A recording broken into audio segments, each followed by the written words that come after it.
Hi there, Dariush here for the Chaos Group to take a look at the new Max Ray Intensity feature, new in Vray 3.0. As you can see here in my VFB, I have loaded up my previous render, and you can see a number of very bright pixels, especially in this area. Now let's zoom into that area very quickly, and you'll see very clearly these pixels are quite blown out. These very bright pixels can happen when you are working with very bright sources, such as with some HDR lights, which is the case in this scene. Now in the past, you may have addressed these bright pixels by setting very high sample rates, clamping the output of the entire image, or even with subpixel mapping. However, with Vray 3.0, you can solve this quite simply with the new Max Ray Intensity attribute that I can find here in the Render Settings window. Here in the V-Ray tab and under the Global Options, if I scroll down under the Ray Tracing heading, you can see Clamp Max Ray Intensity attribute. Simply enable this attribute and you should have a much cleaner render. Now let's go ahead and specify a region here to re-render, and we'll go ahead and see how the new clamping will work on getting rid of these very bright pixels. As you can see, V-Ray has gotten rid of those very bright pixels very quickly and easily without affecting the rest of the image. In other words, you're not clamping the intensity for the entire render. Because Max Ray Intensity is clamping the secondary rays to fix the super bright pixels without losing the high dynamic range of the natural highlights in the render. Get Vray 3.0's Advanced V-Ray Frame Buffer, or VFB for short. With 3.0, the VFB has enjoyed a number of updates and features, including a more refined interface to make the controls easier to access as well as identify. First off, in the History window, we've added shortcuts to make viewing history images much faster. For example, pressing 1, 2, and 3 will quickly cycle through the images that I have saved in the History window. New controls have been added to the Color Corrections tab for contrast, hue and saturation, as well as color balance. Each control has a menu allowing you to reset your values or to save and load saved presets. Color management files, LUTs and ICC profiles, can be loaded as well. For example, I'm going to go ahead and load a cube file I have saved to apply to my image. I can easily apply that LUT for easy color management while I'm staying inside the VFB.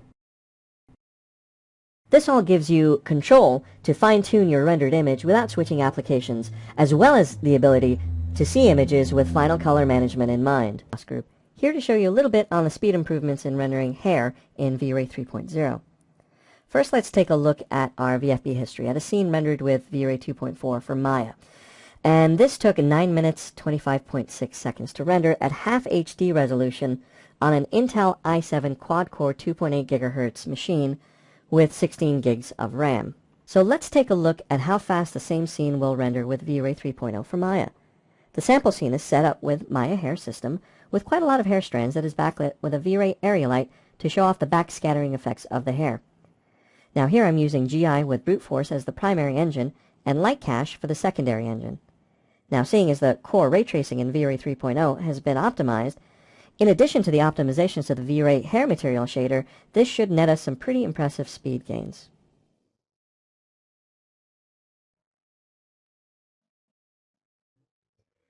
Now that we're finished rendering, we can see that the time it took for this to render is 3 minutes and 54 seconds, which when compared to the 9 minutes and 25 seconds of Vray 2.4 is quite a speed difference between these two renders. How to have Vray RT in a Maya view panel that you can actually work in. This is a feature new to Vray 3.0.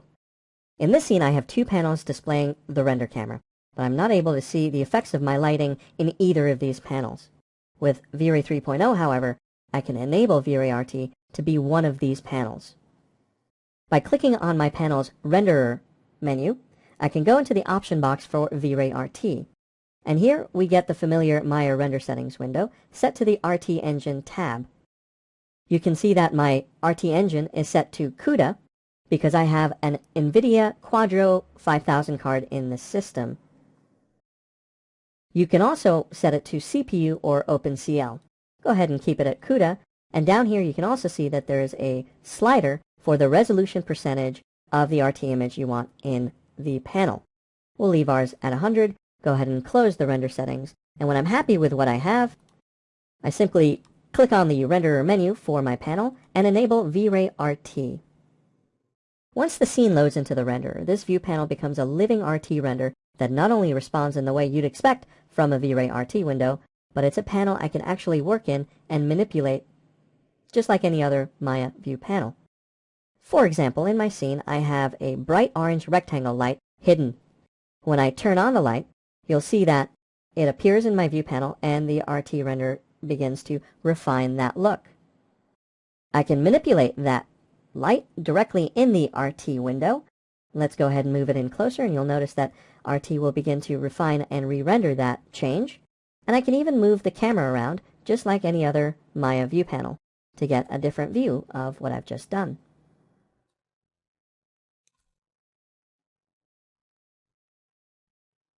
This gives me quite some freedom to work inside the panel that I'm actually scrutinizing for lighting, making my life just a little bit easier. If I want to leave the RT as my render, I simply select one of Maya's other rendering for the panel.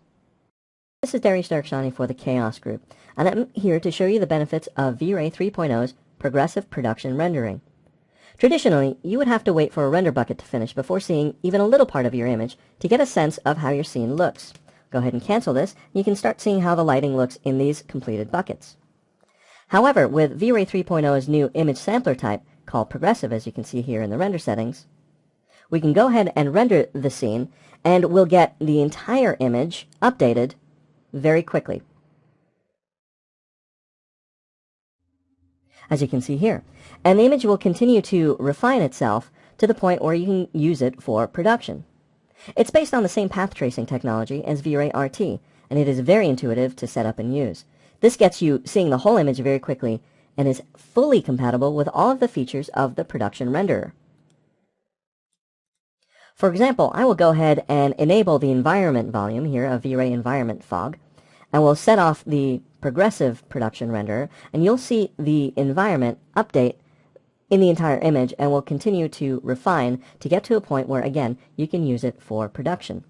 And here we can see the environment coming in very quickly. You can get a sense of how your fog is relating to your scene. This makes the progressive production renderer quite a major enhancement to artist workflows. Thanks for joining us for this video, and make sure to check out our other videos on Vray 3.0.